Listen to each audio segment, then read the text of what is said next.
What's up, everybody, man? We are back with another episode, man. I know my guy Terradome wasn't there the other week, but it's good to have him back. And A let's welcome thousand my guy for apologies. A his first thousand spot apologies. again. Like, how you I guys wasn't doing? gonna miss. I wasn't gonna miss the night though. A thousand apologies. Terradome is not as young as he used to be, and the Z monster came and got me. Mr. Sandman had laid my wife down, and I was like, "Hey, I got to get on with CG and the boys. I'm hanging in there." And the last thing I remember was sending you the graphic. It was at 8:36 because I wanted to talk. It was something I wanted to talk about, and I woke up. It was 11. It was 11:10. And I watched my mom do that for years. She could just fall asleep just like that. And I was like, how can she sleep like that? But hey, man, you get a few years on you. Hey, it's real. Listen, dude, you put me in a recliner, 10 minutes, I'm out. Man. It's like throwing a sheet over a bird cage, man. It's game over. Father Time undefeated. Absolutely. Graveyard shift is undefeated, man. You can just fall asleep like a dead, like a zombie out there. But I get it, man. It could be tiring, but hey, man, it's good to see you come into the show, and it's good to see Al once again, man. Like, for this topic, man, I know this is what we're talking to guys right now is the 49ers minicamp, man. This is just the topic of the day, man. Like we're like I think a lot of people are kind of overreacting over the minicamp, you know, like, oh, Brock Purdy had an off day yesterday, he's looking spectacular and all this nonsense, you know. It's like, what are we overreacting, man? We need to see training camp first. Yeah, no, listen, Brock threw like 2 or 3 picks. I mean, you heard Shanahan, you heard Saleh saying, yeah, this is all well and good, but the pads are going to come on in 40 days. Then we'll see where everybody's at. Like, don't get too hyped on the rookies. And everybody's, reporters are peppering them with questions. How does Huff look? How does the rookie class look? The rookie receivers and stuff. And there's only so much you can take away when there's no contact. They're playing 7-on-7, maybe some 11-on-11. It's all good, and Shanahan had the best soundbite when he said, listen, if Brock wasn't throwing interceptions, I'd be pissed because that means he's not testing his limits. He's not trying to see what he can get away with in live game action. Last minicamp was today. We got a big break until July, but everybody that walked into minicamp healthy walked out healthy. It's all that matters. Oh, yeah, most definitely, man. Like, I think that's the most important key. And then, speaking of somebody, there's somebody that happens to coach Trent Williams. He's in the comments section. His name is Todd Newton. There he is. Hey, we just saw Trent Williams reported to the Niners OTAs and minicamp, so he's kind of been putting himself in shape. But this is the guy that coached him in junior high school. Wow. Oh, nice. Glad to have you watching, bud. Why it caught my attention? Because I saw him mention something. I had to look into it, and he happens to be from the same city that Trent came from. All right. So there's a lot of that kind of line right there. But, yeah, he's one of Trent Williams' coaches there. But I just wanted to put that out there. Feel free if you see Trent to have him come to the Terradome. That's a shameless plug. I learned from CG Ruthless. Hey, put it out there, man. They can't do nothing but say no. No one's promoting for you, man. But maybe in the near future, I might want to get him on just to see what he was coaching on this young kid. Man, he said he was coaching him before he was even the beast. Wow, incredible athlete too, man. Trent can dunk. My cousin, shout out Terrence Terra, TMG, Terra Management Group. He's worked with him. He's gotten the interview with Spencer Burford, and those guys come down to Trent's house and train a lot of the new upcomers, particularly those around the Big 12. He's partial to those guys, and they come down and they kick it for 2 or 3 weeks during the summer and just have a awesome time. And really, it's some real conversations about, hey, that ain't little sisters of the poor y'all gonna be dealing with this year. Every week you're coming up. It'll be a TJ Watt. It'll be a Max Crosby. It'll be a Myles Garrett. Hold on tight and get right. I mean, I was probably one of the very few persons who actually interviewed Spencer Burford before any of the Niner contents even got to it, man. Like, this guy, nobody even had him under the radar. But I think this would probably be the most underrated battle position, man, is the left guard position. Whoever plays next to Trent it should be like a simple job, right? Oh, it's money. Great position. Who do you guys feel like is better, Ben Barch, or you think Burford can move to the left side? I like Barch when he is healthy. The one thing about Barch, the best ability is availability. And when he's out there, he shows me great savvy. He shows me a grit. He shows me he's a road grader. He shows me he's got some strength and some pop and some sizzle. The thing is, every time, man, Trent, Mr. Barch, he gets a little banged up, and then he's out there after a week or two. PFF says, "Oh man, y'all got to find here." So with that in mind, we probably need to look at the rookie. I'm looking at the depth chart, and it's that Connor Colby, man, watch out for him. He can slide on up there as well. And of course, I'm crazy about Mr. Spencer Burford, man. I know he had a rough play in the Super Bowl, well documented. Everybody knows, God, Jesus, and everybody. But I really like that young man. I do. Good guy. Good guy. No, I mean, Spencer Burford is probably one of the nicest people I've ever interviewed. But I think as far as him, I think he needs to play alongside Trent's side, if I'm being honest. I think he plays better on the left side. Because I watch a lot of tape, dude. I watch a lot of offensive line tape. And when you saw Burford played at UTSA, he was playing on the left side. He was a left tackle, played some guard spots. That's true. That's true. Well, they're going to give him a long look and run at tackle. Like he was taking for however much you want to put stock in snaps at tackle in OTA, but with DJ Humphries backing out, he'll be battling with Austin Pleasance and Andre Dillard for the backup tackle spot. So he'll make the team. He's got flexibility. He can play both guard spots. He can play both tackle spots. Where is he going to play best? I don't know, because you got Pooney Manning right guard, and if I had to put money down, I'd say Barch is going to win the left guard spot, but maybe there's a little bit more competition coming from someone like a Nick Zakiel at guard. I mean, they didn't bring many more guards in. They brought Colby in, and they have an undrafted rookie free agent, Moss, out of Colorado State. So they're not going with high-profile players anywhere on guys who fit the system. Yeah. I mean, if we wanted to go aggressive, we can just get Will Hernandez if we wanted to. That guy's a mauler. But I like Dalton Reisner if he's still available, from former Bronco and Viking out of K-State. Shanahan and the O-line coach have a certain build that they want their O-linemen to have, obviously being Chris Forster. Yeah, they got what they do. I haven't agreed on a lot of it, but with the Jake Brendel, man, I can't even get enough of this guy. I ain't even gonna go into. I'm gonna be nice tonight. You're not goading me into it, CG. You're not goading me into it. Dude, Jake Brendel is part of the one guy that's part of one of our weakest link for sure. But come on, man, what can we do? Can Matt Hennessy step up his game a little bit? Forster apparently Brendel apparently had one of his best years last year. When will Nick Forster, not according to PFF, but according to Forster. I know, and not according to the film. Every week I would go back and look at it, and I'm like, what in the world is going on? How are they continuously saying this guy's this guy's that? No, he's not. He's turned around. He's looking at Brock get sacked by his man. It was rough. It was rough, Al. It was rough. No, it's gonna be. Listen, Matt Hennessy. I think Kyle a couple weeks ago say it's Jake Brendel's job to lose. I don't think anybody looks at this as a competition at center. There's a competition at left guard. There's no competition at center. No, unless the only way, unless someone gets hurt, say Brendel tweaks an ankle or a hamstring, Hennessy comes in and rocks out in preseason training.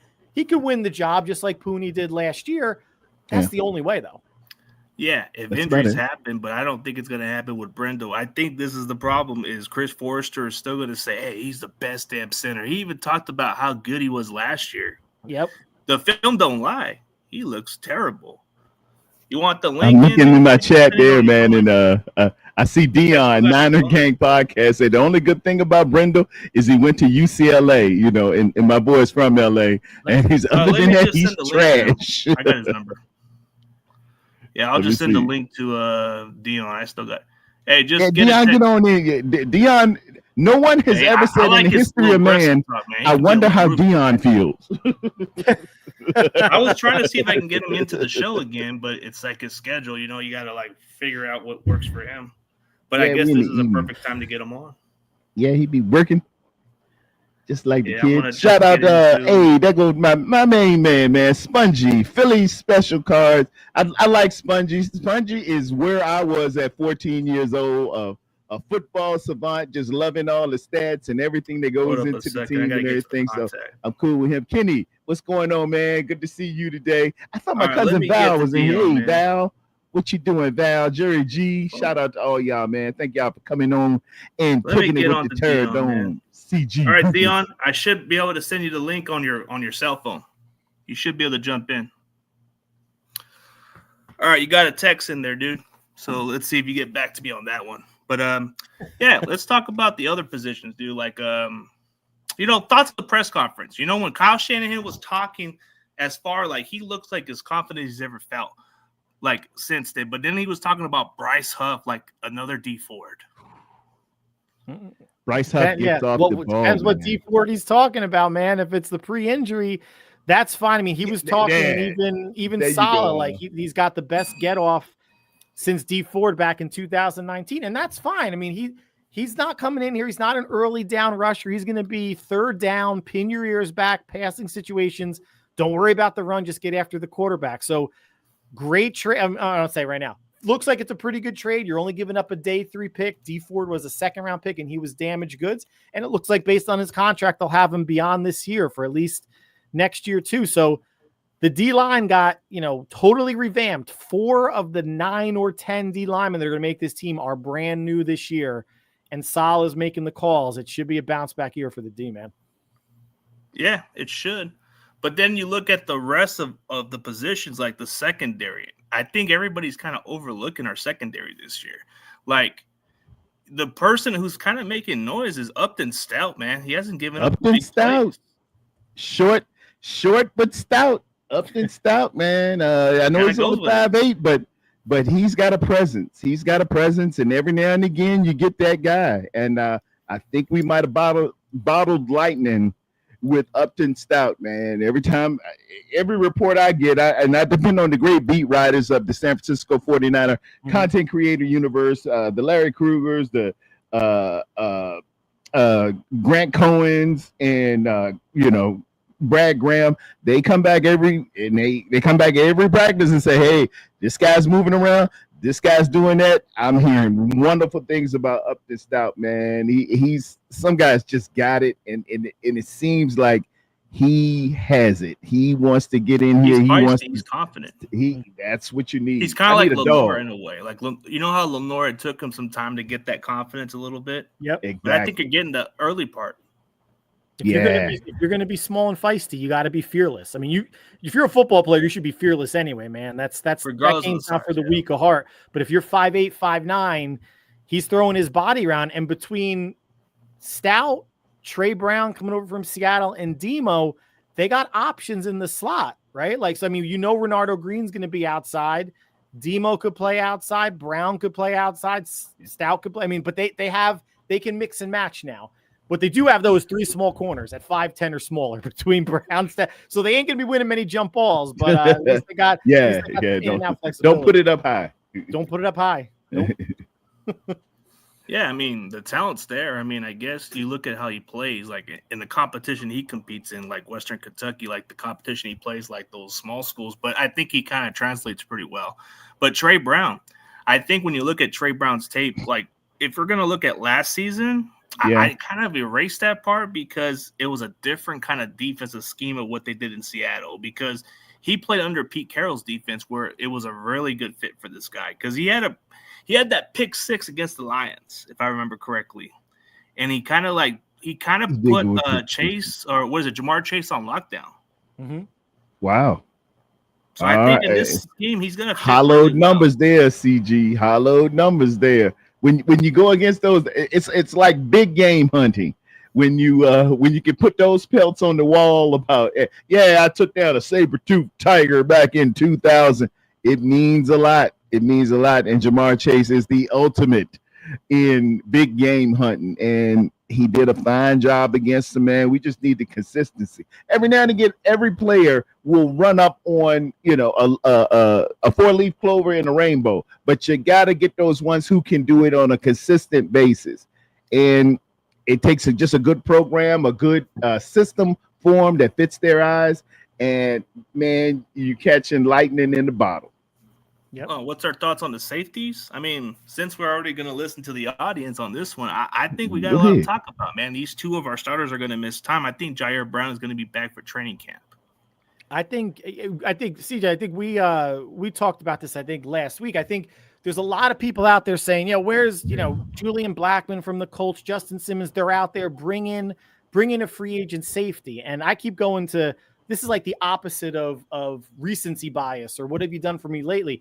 If Jason Pinnock was signed 2 weeks ago, people will be, Niners finally solved their veteran safety problem. But the fact that they signed him a week into free agency, I think people are forgetting they brought him in.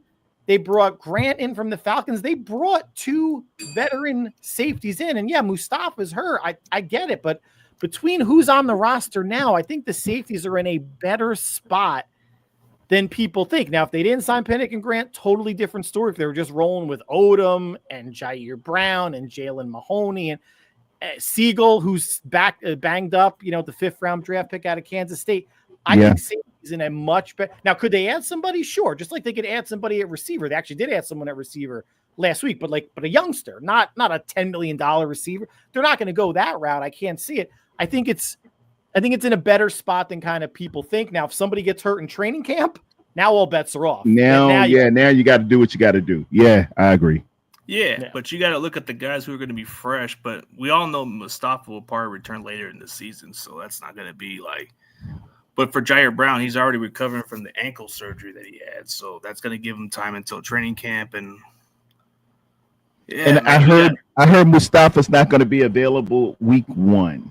That's more than likely he's probably going to be on the PUP for right now. Okay. So I saw someplace on Twitter that it wasn't. I mean, granted, it contradicted every other report I saw that it was not an ACL tear, that it was some sort of the word was like aggravation of the knee where he had an ACL injury previously, but like we've all heard he tore his ACL. Right? That's what I heard. The last game of the year against who was it? The Cardinals.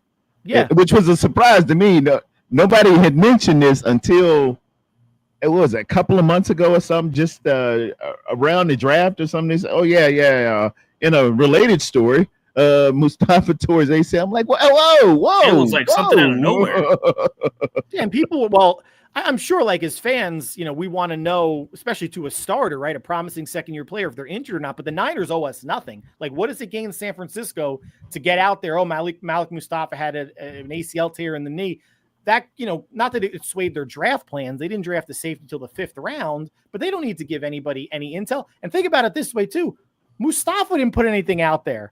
He didn't say there was nothing on Instagram, Twitter about, guys, rehabbing from the knee, nothing. So he was on board too. Let's welcome my old co-host from the 49ers Round Check. We've got to welcome the OG 49er Game Podcast, Dion, bro. It's good to see you. What's going on, man? Thank y'all, 49ers. Light skin mafia in the building. What you got to say on your mind, bro? Bring the unit to attention right now. Man, we got the Pastor TD in the house. Amen, man. Good to see you, brother. Good to see you. the O-line expert, 49ers Plus Pod. Nice to meet you, brother. You too, buddy. He's the wisdom of our community, man, but he's underrated, man. You got to check him out, man. He puts good analysts and breakdowns and all kinds of stuff. I see him. I see that flag in the background. Who's that for? That's a fallen soldier there. As my grandfather passed away several years ago, but was a veteran of World War II.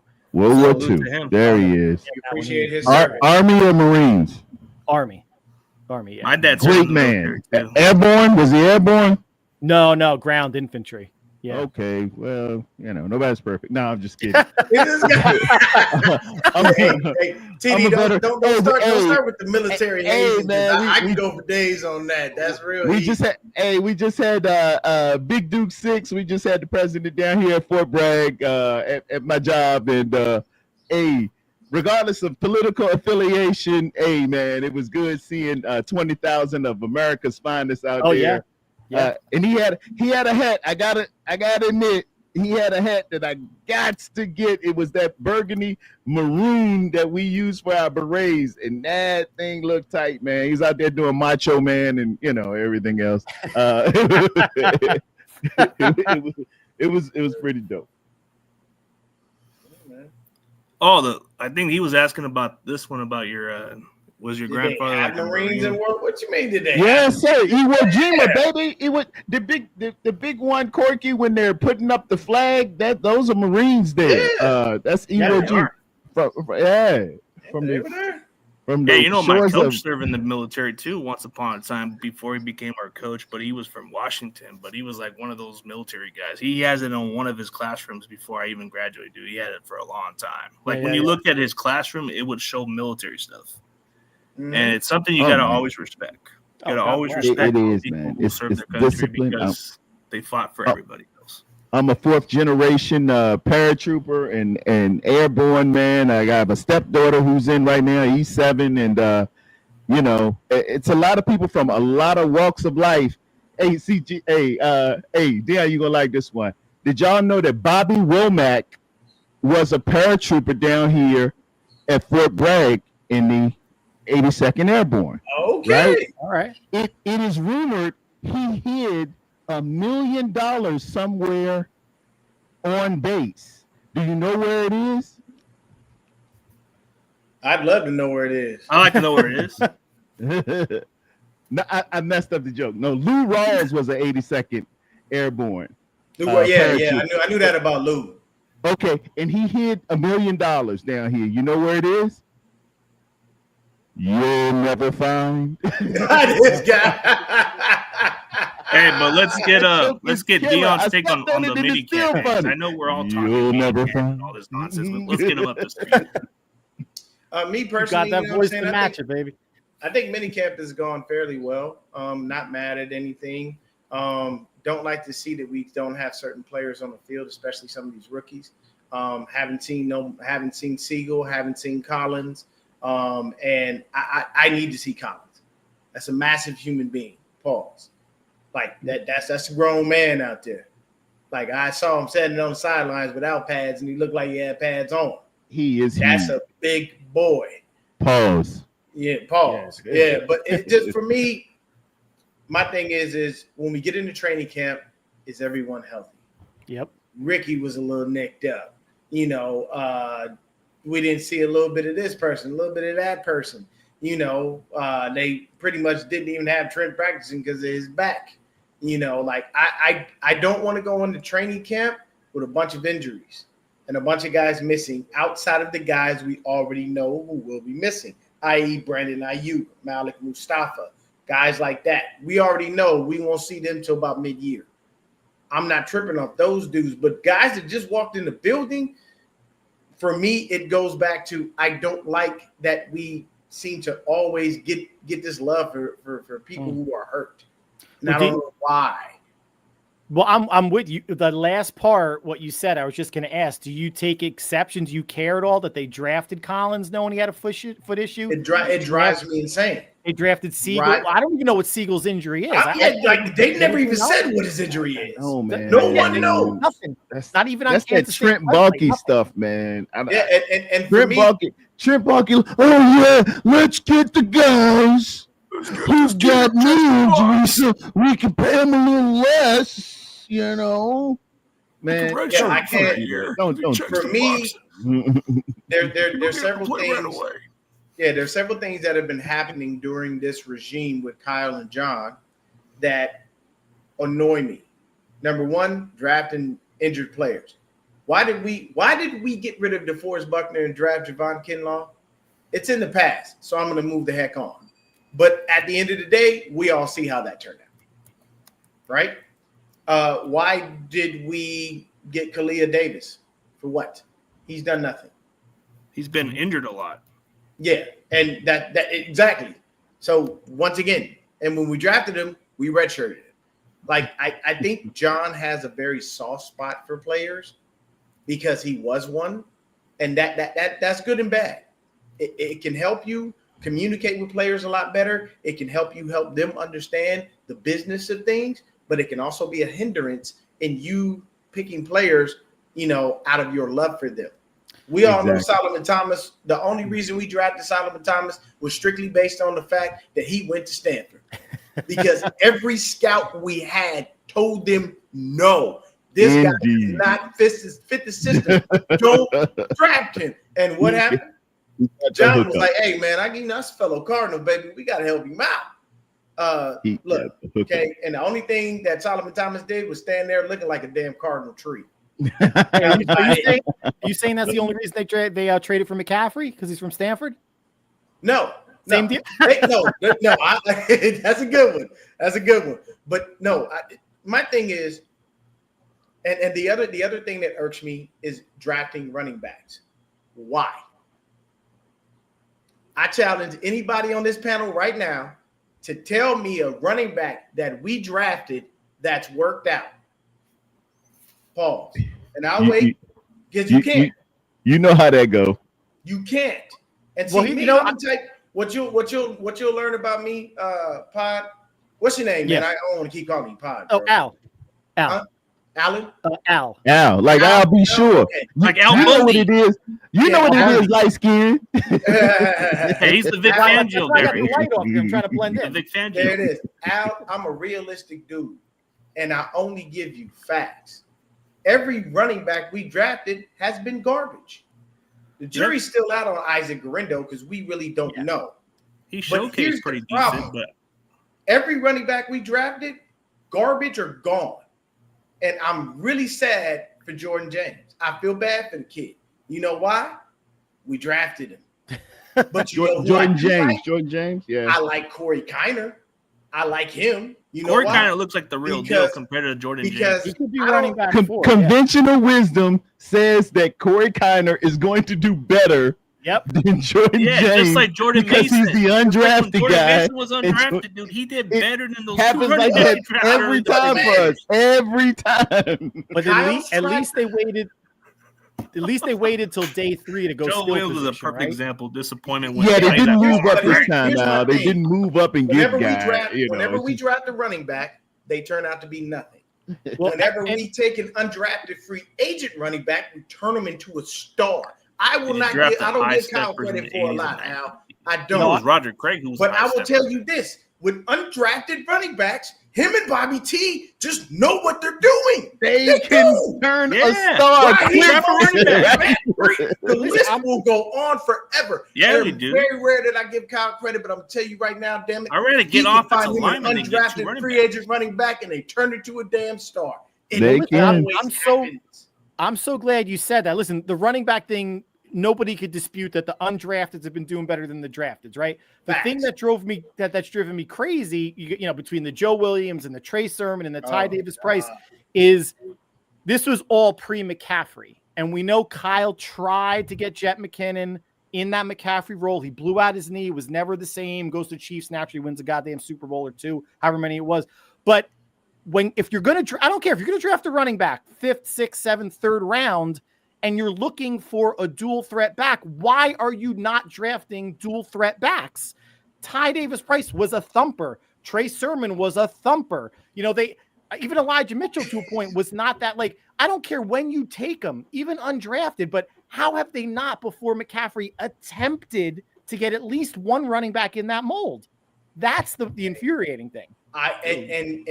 It's so great to have someone else outside of CG and TD who share my sentiment, because it's just the frustrating part about it is knowing what works. And here's my biggest thing, and this is the reason, everybody is high on Jordan James. I saw the film. I like the kid.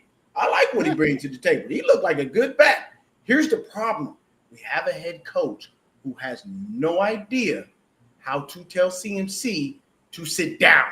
Or at least try to do the running back by committee. He ain't doing that. Listen to me. He don't sit down, baby.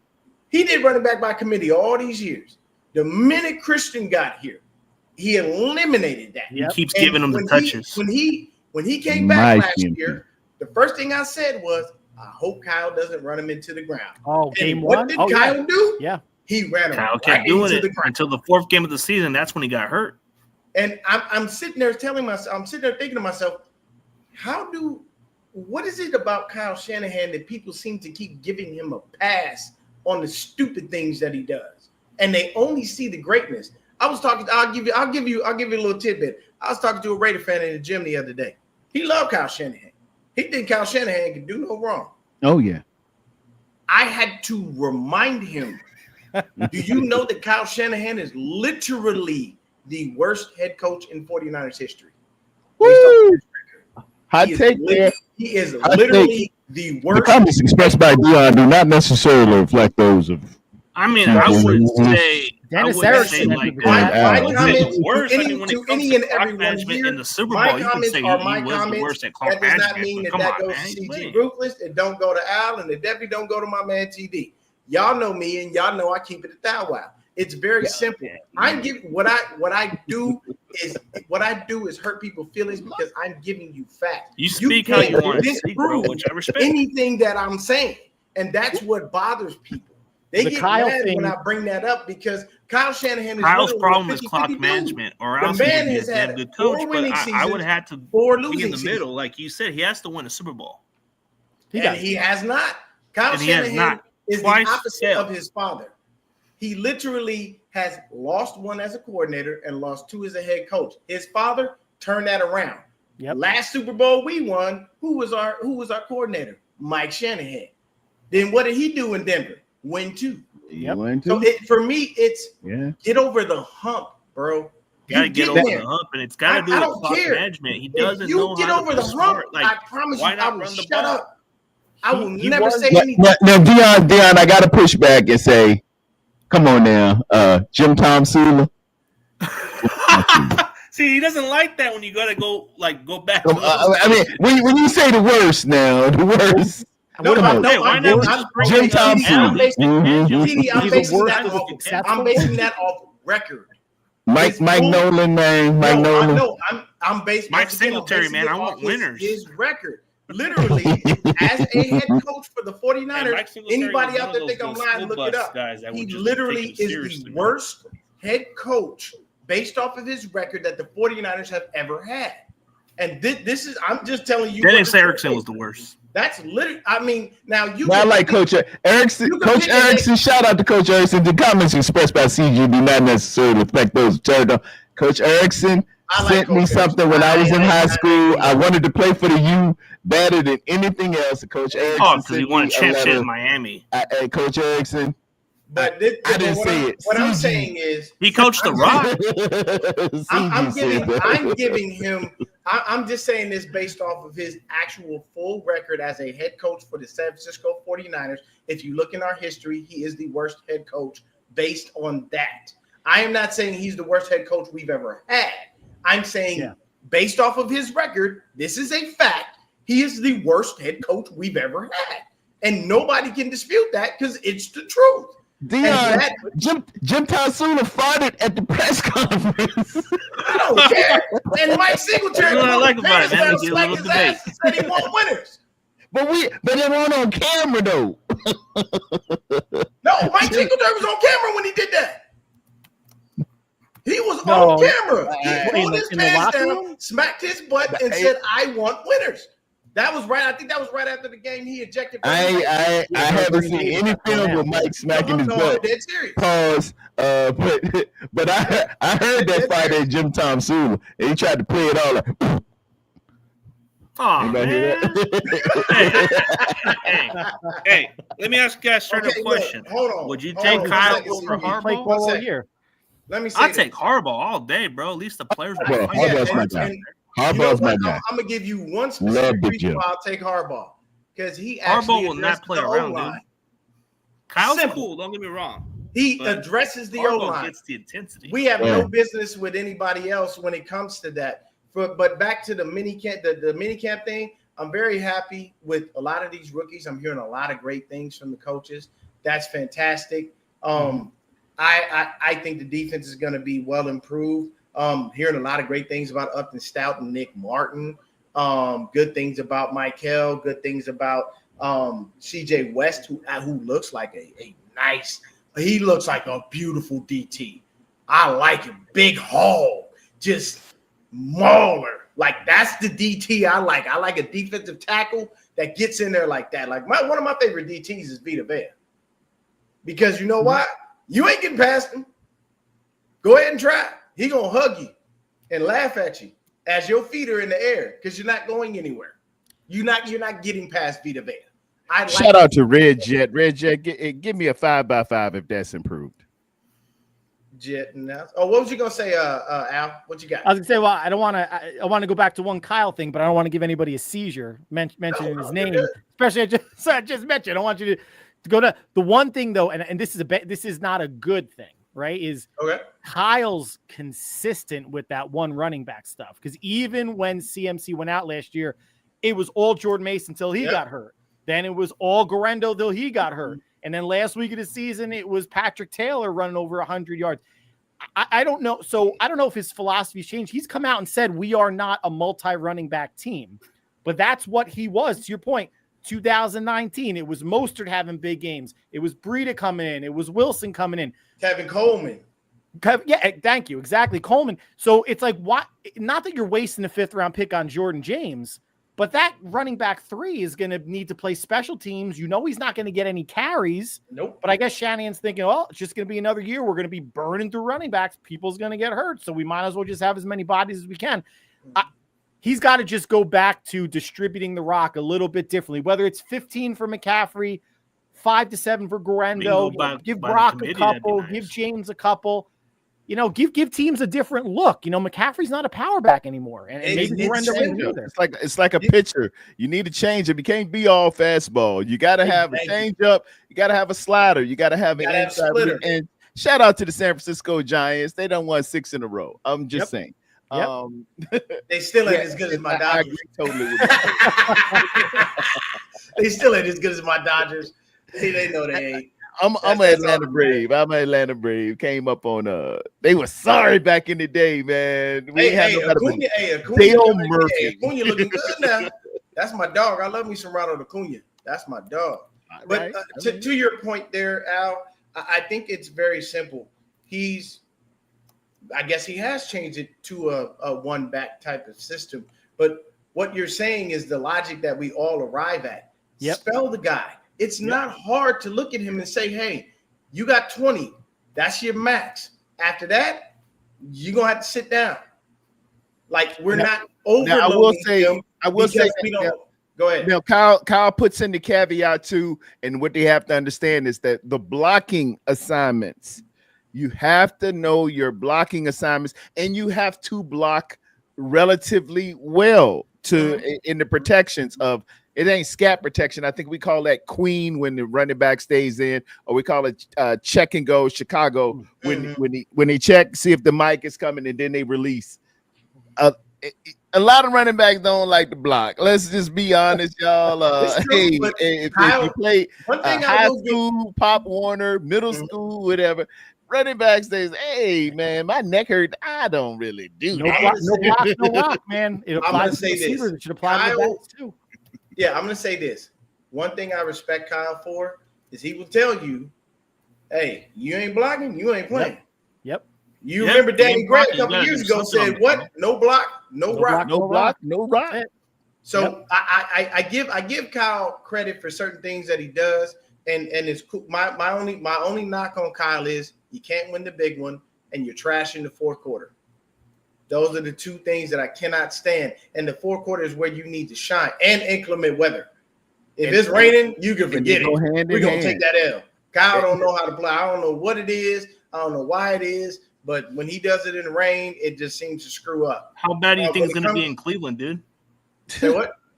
How bad do you think that weather will be in Cleveland? Because we're going to play over there. What's it in November? Cleveland in November and December? How you think it's going to go, CG? Did Al want to say something? My bad. No, I'm going to say that's an L. That's an L. Yeah. Oh yeah, that weather. You don't play good in inclement weather. Yeah, Al, you already chalking it up. Yeah, you already giving it an L. I couldn't figure out. That's an L, bro. It is. Dude, we haven't won in Cleveland since 1984. I know, man. That's a We could have good won the I don't last know. one. Moody missed the kick. And speaking of which, man, I'm hearing Oh, Greg let's say hello to Joseph. Twin Greg Empire, Joseph man. is What's kicking that? that thing What's up, around. guy? Long time no see, man. I know What up, he is a long twin? brother, man. What's up, man? So look, No, Corky, I'm look, not doing Twin, that. hey, I'm look, not doing that. I'm gonna tell you right now, Al, Twin got the best beard in all the 49ers content. Yeah, it's over.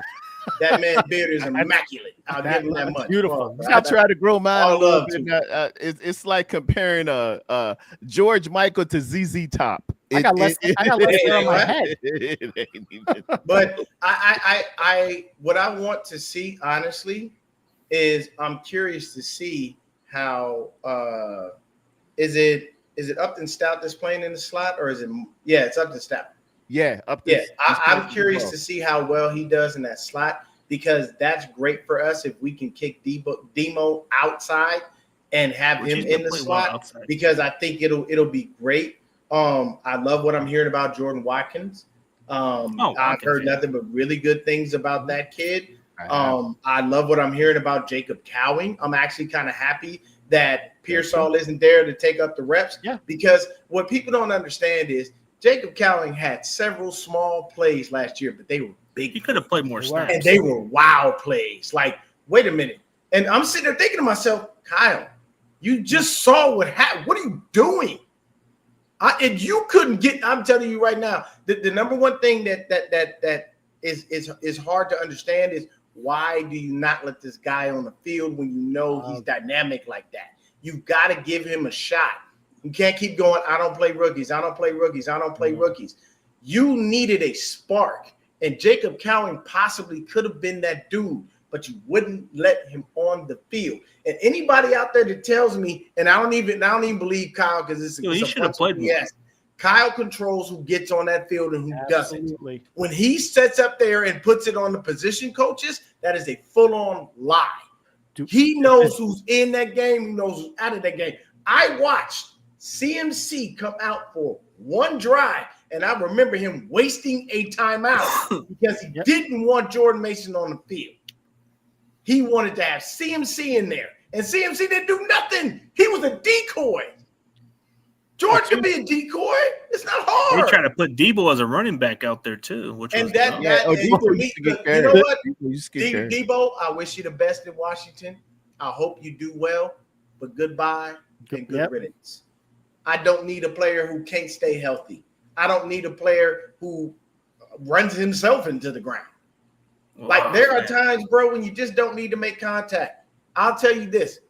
Chris Johnson used to get a lot of flack in his career because everybody would say he ran out of bounds. Chris Johnson said on the pivot, I was extending my career. I am not going to take a hit that I don't need to take. He said, if it's me, you, and that goal line, we going at it. He said, but if it's me, you, and 1 or 2 yards, I'm not doing that. I'm going to go in there and go out of bounds. I'm going to extend my career. That's less tread on my tires. That's less abuse on my body. I remember sometimes you got to wear a leather outfit though to the game, and that makes you cool. Look, man. Some of the stuff, A leather short set. Some of the crap these people wear. Look, man, we got some real issues out here. These are some serious fashion faux pas with half the stuff they be wearing. Okay, LeBron James should have never put that damn short suit on. It's like you look ridiculous. You are 6'8", 260 pounds. You're too damn big to be wearing that. What are you doing? You out there looking stupid. Like short, sir. No. Some of these cats be coming to the game looking flat out ridiculous. I'm like, and you pulled that out the closet and somebody told you this was okay?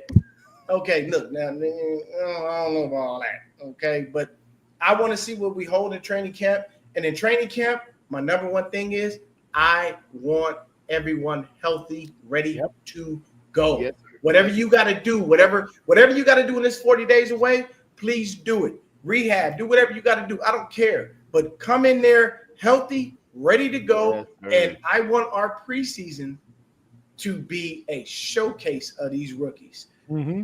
I want these dudes to go in there and play like their life depend on it, because it does. Your contract can be up. You can get cut and you don't know. But I really want that for these dudes. And to be honest with you, the person that I really want to see, honestly, out of all of the guys that we drafted, I need to see Michael Williams do something. I want him to get on that field and really do something, because what it tells me is we drafted Michael Williams in the first round, then we went and got Bryce Huff, and now everybody is on his nuts. Pause. Everybody loved Bryce Huff. Oh, look at this kid. And you can do that swing on my nuts. He's so quick and he's so fast, and we just love everything. Let me explain something to you. Bryce Huff's best season was 10 sacks. Do you know who gave us 8 to 10 sacks? It was Leonard Floyd. So what's the damn difference? Oh, I thought you were going to say, my man, who was our interior we got from Philly last time? Because people are drawing comparisons. Hargrave ain't worth nothing. Hargrave, yeah, the grade. And how do you guys feel about the linebackers, man? How do you feel about D. Winters and Nick Martin going at it? I'm gonna tell you right now, D. Winters to put Nick Martin to put D. Winters on notice. I'm coming for you, Jack. Winter can cover, man. No, I'm not knocking Winters. I like him. I want Winters to be the starter opposite Fred. But I'm telling you, Nick Martin is basically saying you ain't finna just. Can Nick Martin do well in coverage? This ain't your job. I'm coming for your job, and I love the competition. He's physical. I want you to go out there and try to take that man's job, because that's how you want. Yep. I want my backup to be a starter elsewhere. Oh, agreed. And shout out to my man 49er Media. I know it breaks his heart to see somebody else wearing number 45 instead of Demetrius Flanagan Fowles. That was his that Flanagan Fowles guy. It is what it is. DFF Fowles, goodbye, man. Good riddance. He wasn't worth a dime anyway. Yeah, Flanagan Fowles had what we call slew feet. The feet that point you're walking north and south, but the feet are pointing east and west. And, oh my goodness. Every time I looked at it, I said, oh, he just don't walk like, as Jay-Z said, I walk like a ball player. It's a gait. It's a gait that a ball player has, whether he's on the court, whether he's Tiger Woods walking in golf, whether it's Denzel walking down on Man on Fire. It's a gait that a guy has, and when you got them slew feet, man, it just like converted safety. Don't you're getting picked last. Let me ask y'all a question. CMC over 1,000 yards, under 1,000.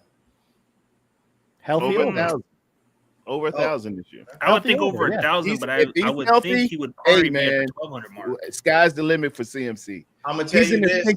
And this is something I brought up. I was just on shout out East Coast Red and Gold with Jess and Ty Austin and the crew. They were talking about Isaac Guerendo, and Isaac Guerendo is an excellent athlete and can catch out in the backfield. Yes. He is really, really good, but he doesn't have innate instinctive running back feel. Yeah. He can't. He's more of a receiver. It's something you a running back just has that he can see peripherally really, really good. He can get to a hole, be slow to it and fast through it.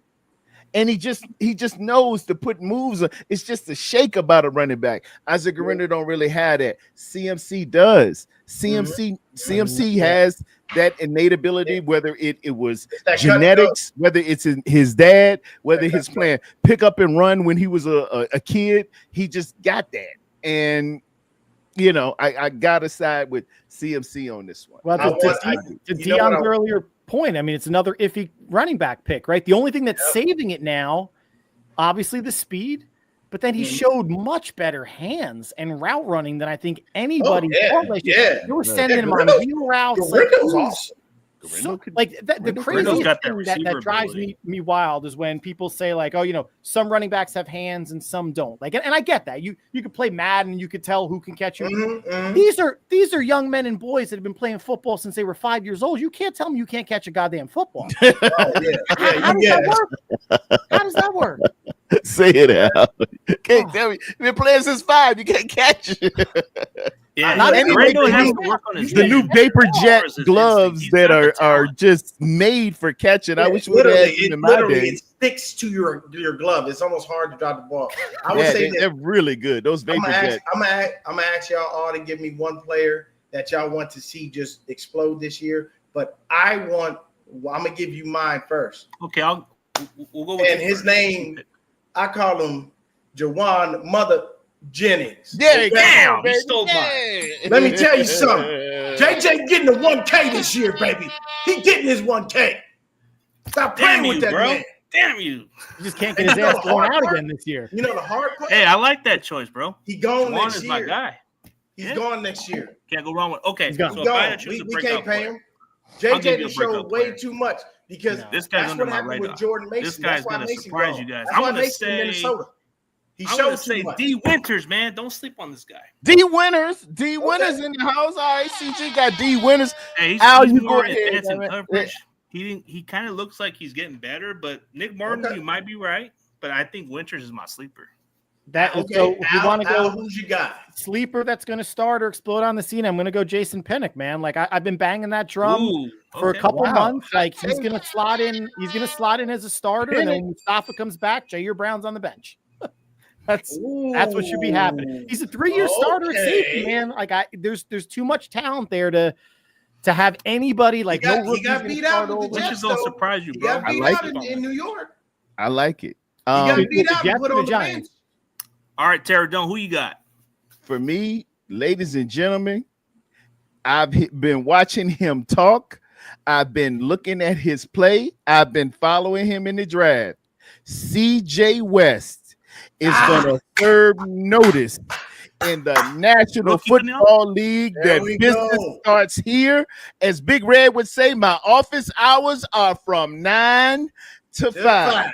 You get ready to have problems with Mr. CJ West. That's Hey, my- that's he's going I east told to you west. that's a big haul, and you got see. Here's the thing, and TD, I'm not. I mean, all of us will know this term. You know, you don't need a defensive tackle who's light in the ass. Yep. Okay, you need a defensive tackle out there that's gonna be ready. yeah. That's gonna have that has that head, that heft, that girth. You know, pause to be able to get in that middle and Watch make Winter you deliver work for him. every Man, what? yard. Your center and your guard should look at CJ West and go, "Damn, man, not this dude this week." Ah, That no, is CJ Dion Anybody out. this dude. When he was at that presser, he says, "Yeah, I'm here to hit centers in the mouth. Yep. Let them know what's up." I said, Yeah, that's my dude right there. Does CJ anybody- West is a good sleeper one, man, because I think he's going to have a huge impact on our run defense and especially yeah. getting to the Yes, quarterback. sir, He 'cause might we have were similar impact to horrible what against DJ the Jones run, had. man. Well, does anybody think what's the possibility of West getting more early down run than Collins?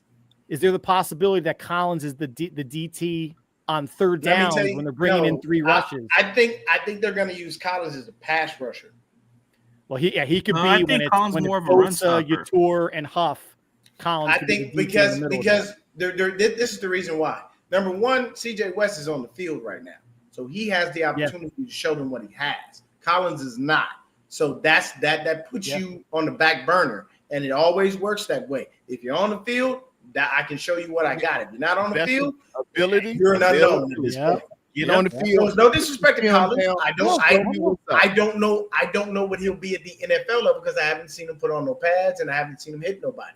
But Now, I throw this caveat in there. okay, As far as Collins is concerned, a second round pick, what's holding things up a little bit is the fact that it's a couple second round picks who got fully guaranteed contracts yeah, at $11 million. yeah. And normally that won't the case, but now every second round pick, all of them, with the exception of 2, it's 30 second round picks saying, hey, teams, no matter where you are, Arizona, Riverdale, wherever, Yeah.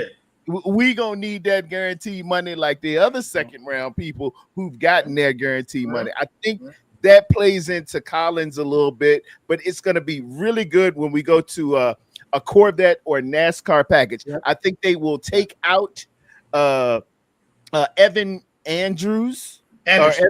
Evan Yeah. Anderson. Evan It's Anderson, right? Evan Anderson, yeah. Evan Anderson's a big body. I think man. they're going to take him out and bring in our pass rush special who's getting off the ball, Mr. Bryce Huff. You're going to have Collins there. You're going to have CJ West. I almost said CG West because, you know, we're with the great CG Rubin. And Nick Bosa coming at you downhill, getting into this passer in 1.35 to 2.1 seconds. You could kick, I mean, to that, what's on the screen now, you could kick Couture and Michael inside, right? If you really want to go small and fast and then have both stand off Russ the edge. But I mean, another thing with Collins too, though, you're talking 6'5", 6'6" with probably like the wingspan of a pterodactyl. So if you got someone pushing that inside, getting those hands up, and those hands up, listen, tip ball and back, they're all the same thing. Gets them off the field. Don't matter what it is. Sir. So here's my thing with the defensive line. And this is one thing I've been screaming for years, and it drives me insane because you just said it right now, Al. When you're there, if you don't get home, Busta Rhymes, put your hands where my eyes can see. Straight foot, yeah. If you can't get there, put your hands in the air. Please give me some pass breakups by our defensive line. Literally, all you gotta do is do that. I couldn't stand. He can use his hands to deflect that. Eric Armstead, how is you 6'7" with a reported 34-inch vertical, and they are completing passes over your head? Yeah, because when I looked at Alfred Collins, he did have a lot of pass deflections. It's like using a Ferrari to snowplow. What are you doing? Yeah, it's not gonna work. Yeah. Or it's like buying a Corvette, but all you do is go to CVS and go home. You wasted money. Go get a Nissan Sentra. Yep. It's easier. Yeah, go ahead. Don't get a Corvette if you ain't gonna drive it because you're gonna tear the car up. Get a Prius. It might work okay, or a Toyota. And here's my number one thing. I want them to do that because at a bare minimum, even if you don't hit the ball, you distort the quarterback's vision. Yep. Yes, sir. And that gives the DB or linebacker possibly an opportunity to make a play on the ball. Because now you're throwing and you thought you saw something, but you didn't. Why? Because now somebody's made a move. They've done different things. And I love Renardo Green. I mean, hell, he went to Florida State. That in that of itself. I know TD ain't really gonna care for that. But they are the second university. Here we go. Rough year last As you year. See, the U is right behind me, man. Dude, I would have been more happy on that draft pick if they didn't pick the Oklahoma State linebacker. They should have picked my boy Danny, man.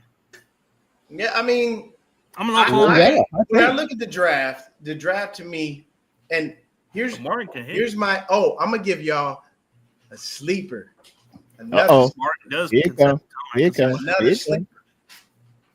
His last name is Bergen, and he gonna run all over the day, all over special teams. You call him special teamer? Oh, you ain't seen that. Let me explain something to you people. If you have not watched Junior Bergen's tape, please watch it. The Montana State He's broken all the records. He will kill you in special teams. Grizzlies, baby. So when they kick the ball to that man, Dion, I'm pulling with you, man. I hope so. We need. You don't get monikers like that. Better than a pig knee slop. Man, we do need it, man. But I've been hearing he ain't quite, and it could be nerves. It's the first you're in a professional environment. You stepped up 2 or 3 times. Settle down, feel the punts, and be you. Listen, it's only been 14 years since a punt return touchdown. I think we got more time to go. Thank you. Let's not go nuts. Gonna get a return touchdown. Yeah, man, it's been a long time. I'm gonna tell you this. If Bergen makes the team, I guarantee at least 2 punt return TDs this year. At least 2, at a minimum. Wow. All right. That's a good point. Clip this up, ladies and gentlemen. Get on the clip. Dion said it. Clip it. He has his vision in that punt return game is insane. Yes, it's going to be different because you have NFL punters kicking to you, and these dudes know how to really punt the ball to make it hard to catch. Yeah. They do. I'm hoping they have different ways that it comes off of their foot, different spots on the ball to kick. Like these punters in the NFL know for a fact that there's ways to make it hard on a return man. But once he gets it down, I think he'll be fine. Me personally, I heard, Jake Moody having this little good time with this little 2-step and all that stuff. Like Sierra. What 2-step? At the end of the day, if you make this team, Jake Moody, you better get on that field and you better not miss a kick all year. Because if you miss a kick, I'm going to kick you. You better lock in.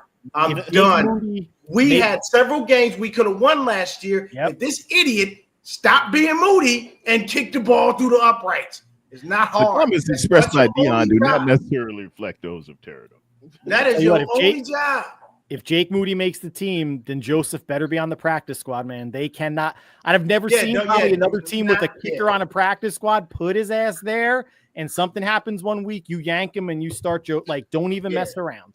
I like that. Yeah, like he better make those kicks because it's all practice, man. Like you saw Greg Joseph did better in kicking. Have y'all seen Step Brothers? Yeah. Oh, Step Brothers. Yeah, I've seen it. So let me take you to the end of the movie. Okay. You remember I think it's John Riggleman, Joe Riggleman? I can't remember his name. But he's in there. The guy who's like, "Pah!" That dude. Okay. You know what he said to Brennan? He said, you got a really punchable face. I just want to put one in your suck hole. That's how I feel about Jake Moody. He's got a very punchable face. I don't like it. Like the one where he says, he says, I want to punch that motherfucker. like I just he just doesn't. It's something about him when he walks around. He just looks scared all the time. Like that's the dude in high school who used to get bullied. It looked like his helmet is a little too tight. Like remember Nick Mullins? Nick Mullins' helmet his eyes used to bulge a little bit. It's like, Dude, if you had somebody that had to think of my own head, bro, that I would want to pump the motherfucker is Jake Brendel. I want this guy. Oh, we all know that, CG. That's a foregone conclusion. Jake Brendel got naked pictures on No. I don't know what it is. The first person he got Chris on Twitter to literally be blocked by Brendel. He was the first person to be blocked by Brendel. Jake Brendel actually purposely. I got under his skin. I remember because he retweeted the fact that he was blocked because he kept getting on him week after week. Like, bro, I'm looking at your tape. And here's the thing: when you've played the sport, CG has played offensive line. So he has some kind of knowledge to say, hey, bro, I'm looking at your tape. You're not good. Like there's some things you can improve on. And the issue with Jake Brendel is this is happening every week that people are saying. I try to correct everybody. And when the players help him out and the man blocked you, CG. I didn't know that he blocked you. Yeah. You haven't lived until you've been blocked, CG. Oh no, there's been several people blocked by Brendel. Juice has blocked a couple of people that I know. Yeah. Even who else blocked me? Mike Silver blocked me, and Grant Cole. Oh really? Grant Cole blocked me. But you know why Mike Silver blocked you? Because Mike Silver loved clickbait, and half the time he ain't telling the truth. So that's why he blocked you because he mad because you called him out on his lies. 9 times out of 10, Mike Silver is making stuff up. CG, you have lived. When you get blocked, CG, you doing something right. Blocked by Grant Cone. You got blocked by Grant Cone too? Because I was just being. That's confusing because Grant usually don't block nobody. I got blocked. I'll give him that much. He always takes a smoke. You're in the presence of greatness. A man is known by how many people block him. It is. He blocked you. Oh man. But I think this season a little bit. Doing something this season I got under his skin a lot. Only one I got blocked by was Angela Bassett. It was because all I asked him was, "Why are you making up? Like, why you keep talking about the people who didn't show up in practice? Is that how you do your bad performance, dude? Come on." So for me, this season we have the most favorable schedule in the world. The issue is we got so much roster turnover; it's going to be hard to take advantage of it. A lot of young guys. We have to see what our offense is going to be doing. We're going to be literally starting.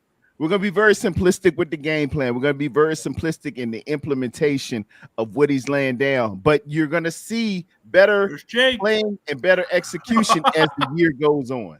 As the year goes on. Yeah, because because the thing is, we're starting the season. This is technically this is our offensive starters. Okay, you're going to have Jennings and Pearsall. That's your 1 and your 2. Because Jacob Cowing ain't beating out Juwan Jennings. Watkins ain't beating out Juwan Jennings. Like you have to think about it. Pearsall is the only other person opposite him. And then when it comes to the running back, obviously you have Christian McCaffrey. Fullback is obviously Juice. Our offensive line, technically, right now is Trent Williams. Got it. They got Barch. I think it's Barch. They're gonna pencil. I'm gonna pencil him in. Trent Williams, Ben Barch, Jake What Brindle. about Burford, man? He might just No. Listen to me.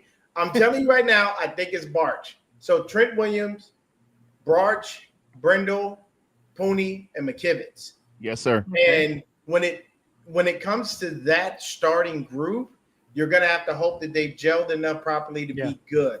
I did hear what you guys were saying earlier about Barch and how he's injured. Like he randomly get injured. He'll play good for 2 games and next he will, man. He will show you all pro for a game and a half, and then be like, "Oh, I'm hurt." But I think Burford will be more trustworthy. Now here's the issue.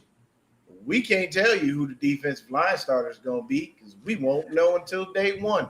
I can tell you right now, we've got so much turnover. The only true starter on that defensive line is Nick Bosa. Outside of that, we don't know who's going to be the starters. With the linebacking core, only true starter we know is Fred Warner, All-Pro Fred, Hall of Fame Fred. Oh, Fred going to be there. Yeah, Fred going to be there. And then when it comes to the safeties, at this point, we just got to figure out who the hell going to be on the field. They got Mustafa there. We know Jair Brown. But we know Jair Brown going to be there. But obviously he's going to be injured, so you're going to go probably with Jason Pinnock.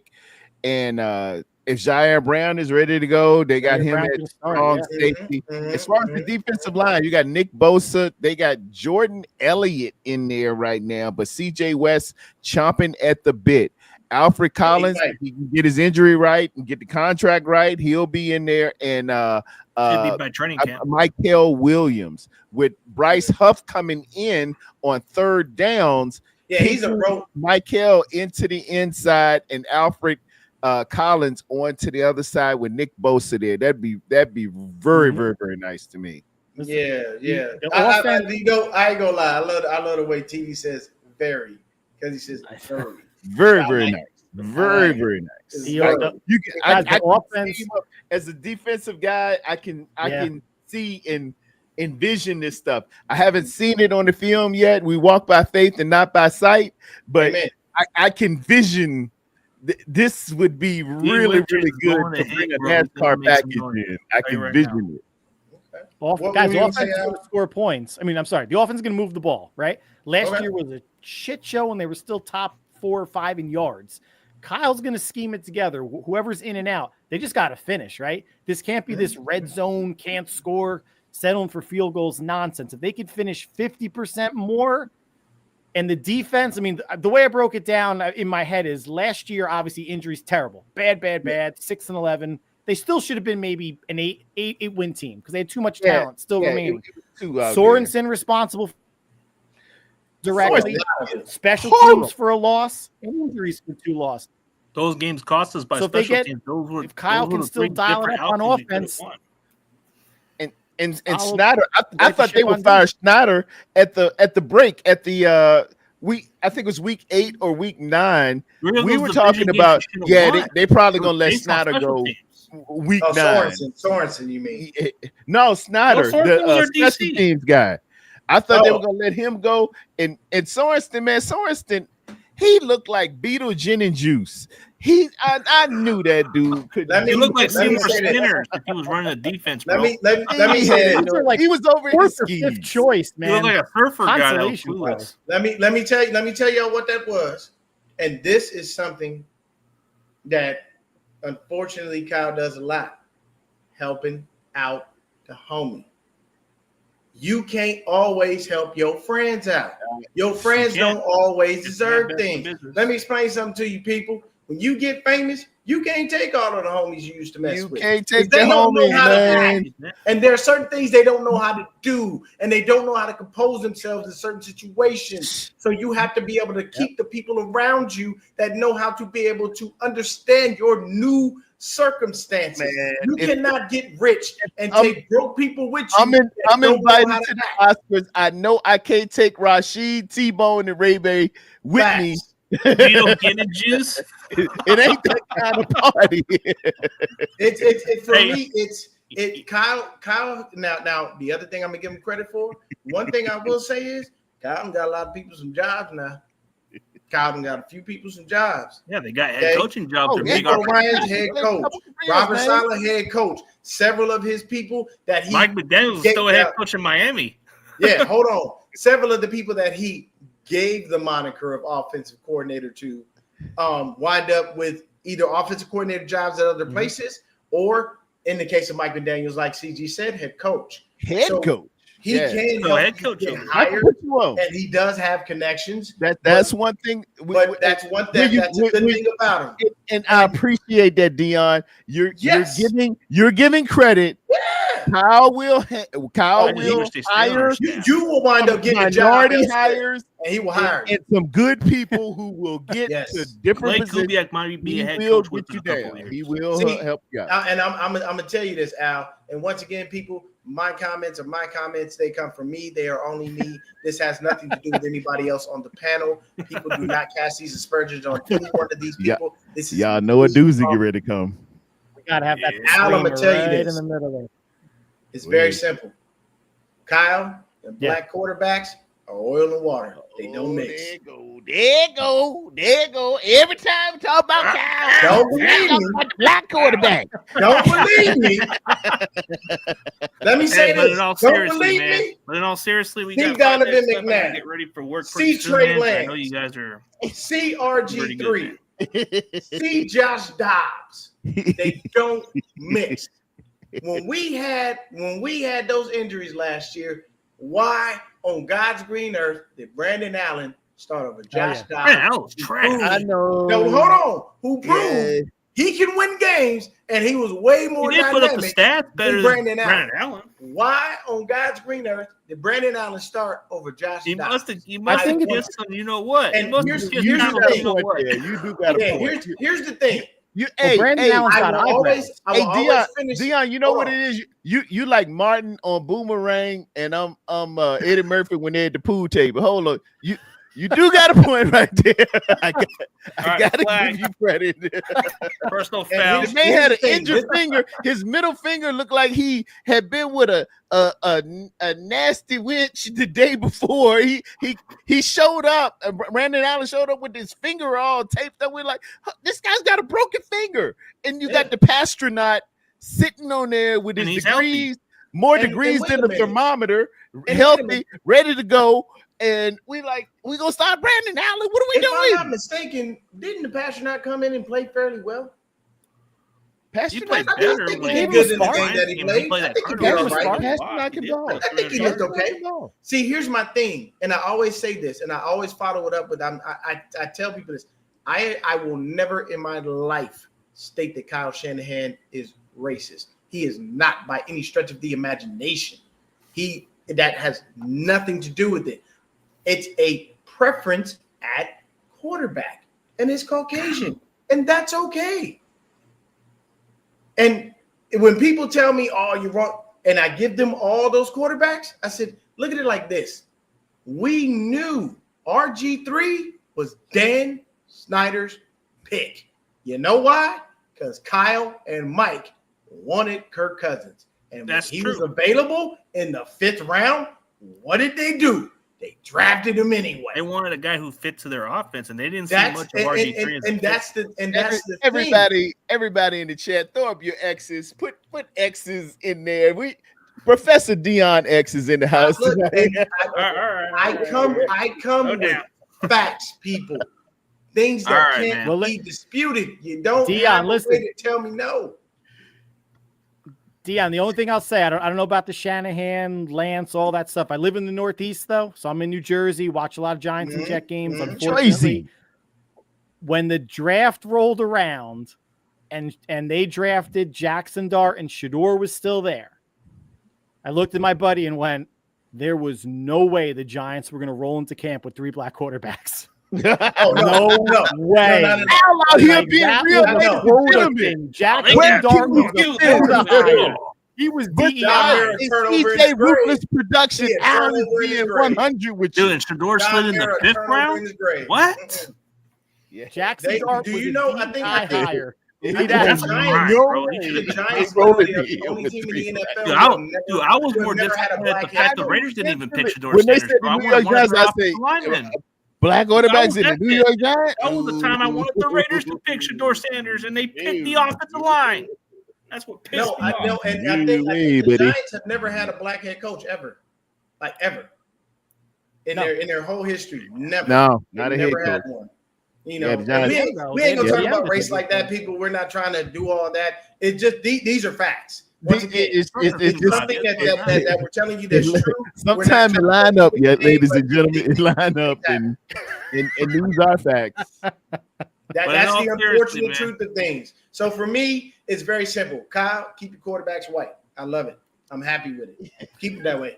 It doesn't bother me. It truthfully does not.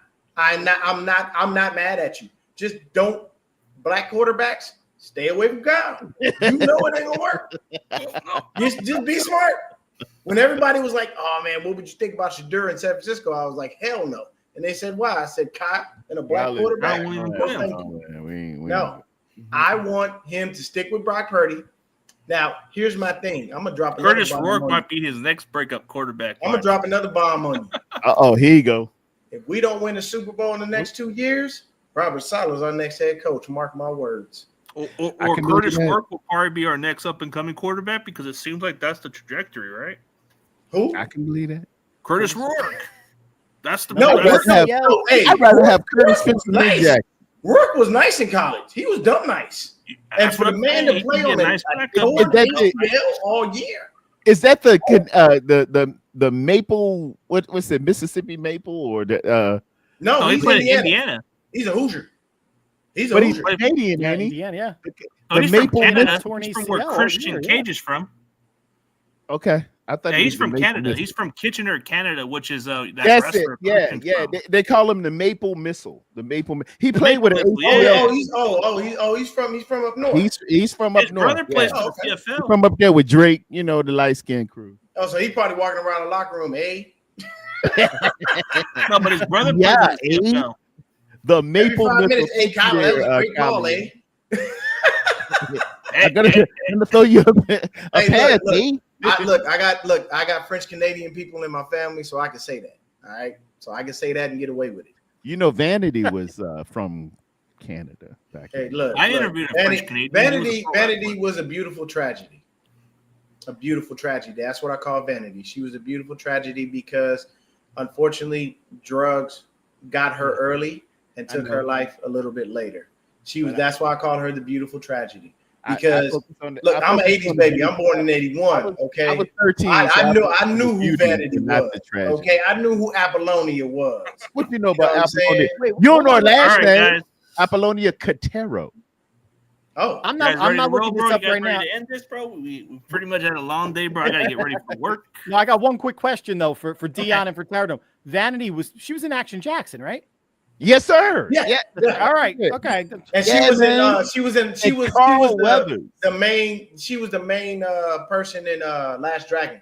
She was Last Dragon with Yes. Bruce Leroy in one of the greatest movies ever made. Show Enough is one of the greatest characters. Everybody, shout out and get on Twitter. Show Enough was the dude, man. He was the ultimate villain, wasn't he? Converse, Bruce Leroy. Beat that. Shout out to Show Enough. He passed away. He was great. Hey, look, that line will live in infamy. Kiss my Converse. Kiss my Converse. I'm telling you, man, you couldn't.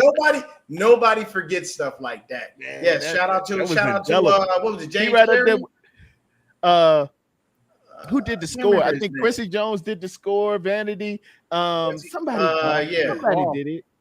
Yeah, no, that was a great movie. But hey man, CG says he's got to get ready for work. I do appreciate y'all for having me. Man, you know how we do. I hope I made up for last week, CG. Hey man, it was wonderful seeing you. Finally meeting you there, Al. And Dion, you know how we go. I'll be on tomorrow morning at 12 Eastern. I'll have Wolfie with me, and I'm getting ready to move over there. We're gonna watch the end of the basketball game with Indiana and Indiana Pacers and the Oklahoma City Thunder. So if y'all want to follow me on over there, I'm ready to jump on with my man. Check out Quarters Plus podcast. Go check out Nighter Game podcast, man. But hey, Dion, let me ask you right now, 79-76 in the third quarter with 5:40 left. Get ready to be a barn burner. You want to return back to this show on a weekly basis? I can give you an exception. CG, you got my number, baby. Holla at me. All right. I won't be available next Wednesday like this. I'll be available on Tuesday because I work every other Guys Wednesday want to do Tuesday? and every other Tuesday, or Tuesday Thursday works. or Friday. I do Fridays 'cause we every can just other switch it up. Friday or every other Wednesday. That's how I roll. Yeah, I'm always available, CG, after I want to say after about 5. Because usually when I get off work, I gotta hit the gym. You know what I'm saying? I'm 44. I gotta stay fit, man. Oh man, you in it? Man, You come on. I 44 in the 44 is in the rear view mirror for me and getting smaller. Now look, TD, though it's getting smaller on you, brother. You know what I'm saying? You know black don't crack now, baby. Relative to what Yeah, rear view you mirror items. still look 44, brother. The objects appearing in the mirror do You look a look little like you bit in your bigger than 30s, me. man. Late 30s. Come on, Tara. Don't you look like CG, you? Like yeah, late yeah. 30s. TD, man, you already know you got that youth, brother. You got that Al, cool voice. and Al, swag, anytime man. you got wanna that do a cool show, voice like man, you're still in your Hit 30s, me man. up, brother. I'm always Yeah, no, always likewise, down man. for Great service, meeting you man. guys. A lot of fun. Yeah, with you. same A lot of here. fun. You out, and I'm subscribing to 49ers Plus podcast, right? Yes, That's sir. right. Likewise, yeah. Everybody You on got all the Golden Domers, y'all pound them and show him some love, man. Increase that man's revenue. appreciate you all, guys. What do you do on a weekly show, man, so they can follow you? And check you out? Maybe tomorrow. Now that OTAs are over, I'm trying to do once a week until we get into training camp. Then maybe go twice a week, but usually midweek. Just couldn't do it today. Maybe tomorrow. All right, man. But for Dion, what you got this week coming up, man? I'm just hanging with y'all right now. I'll probably, get up on a couple of articles and probably do something maybe Saturday. Just to, go ahead and put a little bit of content out there. I've been doing shorts, and I've been actually doing it on all of the NFL. I gave everybody, who's going to be, winners and losers in their divisions. I'm definitely coming back with more of those to be able to just kind of boost the channel. It helps. And then I'll be talking about every division, because in our division, to be honest with you, best quarterback is Matthew Stafford. We know that. It is what it is. And I know a lot of people are like, what about Brock Purdy? I'm like, I'm going to tell you right now, the Rams are the only threat to us. We don't know what Sam Darnold will be in Seattle. Yeah. And we already know Arizona. They're going to fall on their face at some point. First half, they look like a damn good team, and then the second half, they got the little Oompa Loompa as a quarterback over there. They got a guy that runs like a kid. And people out there, I would say this again. Quick though, man. He look like prime Michael Vick out there. Kyler Murray is 5'8" at best. Now, we make him look like Mike Vick. I stood next to the man. He is not that damn tall. So don't let people fool you into thinking he ain't that damn tall. He's short. That's why you see people do all quick as a hiccup, quick as a hiccup, man. Oh no, yeah, that boy fast. That boy fast. That boy good. That boy good. I just got a show on Friday with one of my guys, but that's pretty much it for the week. I'm mostly going to do TikTok videos, and then until next week, we'll do something too. Yeah. Sounds good. All right, guys, we have a good one. We'll look forward to next week, man. Want me to add you to the chat room on Twitter?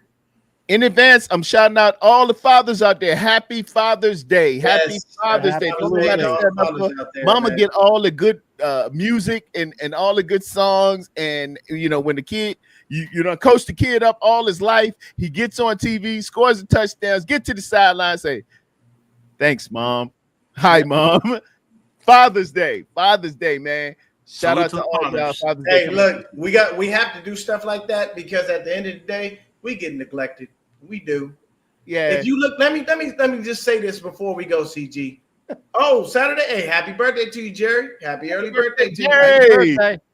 Hey, let me tell you, Mother's Day. Oh, you see people everywhere on the corners selling stuff. Piccadilly. The store's got a whole flowers. Section. The flowers, everything. Father's Day, man, we get like a 4-foot section in the store. Ain't nobody selling us a damn thing. Man, we just enjoying a pair of socks. You get an ugly necktie and maybe some golf balls. And I'll be looking at I've already told my children, don't give me no damn tie. You give me a tie, I'm gonna slap you with it. Literally. I'm gonna take it. I'm gonna take that tie and I'm gonna take the small end and I'm gonna bring it around like Pootie Tang and hit you in the face with it. And I'm gonna say, what a tie. Ain't nobody beat nobody like my man Pootie Tang. That is. Fuck with. All right, man. Let's call it a day, bro. We're having a good time. We'll look forward to next week, man. Yes, sir. All right, my